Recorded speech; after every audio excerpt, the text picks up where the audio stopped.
ভুটানের নারী ফুটবল লিগে বাংলাদেশি নারী ফুটবলারদের দাপট চলছে।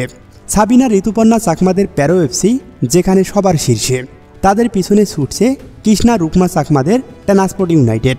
মঙ্গলবার ট্রান্সপোর্ট ইউনাইটেড 12 গোলে হারিয়েছে ফুড সেলিং হিরোজ উইমেন ক্লাবকে, যেখানে বাংলাদেশ জাতীয় দলের সিনিয়র ফুটবলার কৃষ্ণারানী সরকার একাই করেছেন 5টি গোল।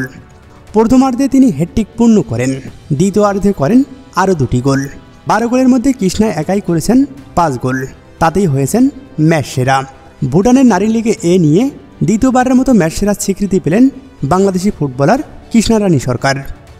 আর এই ট্রান্সপোর্ট ইউনাইটেডের হয়ে খেলছেন ফরওয়ার্ড কৃষ্ণারানী সরকার, বাংলাদেশের ডিফেন্ডার মাসুরা পারভিন ও গোলরক্ষক রূপনা চাকমা। মাসুরা ডিফেন্ডার হলে ভুটান লিগে কয়েকটি গোল করেছেন, অবশ্য মঙ্গলবার তিনি কোনো গোল পাননি। সাবিনা খাতুনের পর কৃষ্ণা সরকার বাংলাদেশ দলের দ্বিতীয় সর্বোচ্চ সিনিয়র খেলোয়াড়। তার গতি, স্কিল, শুটিং সবই ছিল অসাধারণ। 2022 সালে নেপালের কাঠমান্ডু সাব চ্যাম্পিয়ন হওয়ার পেছনে কৃষ্ণার অবদান অনস্বীকার্য।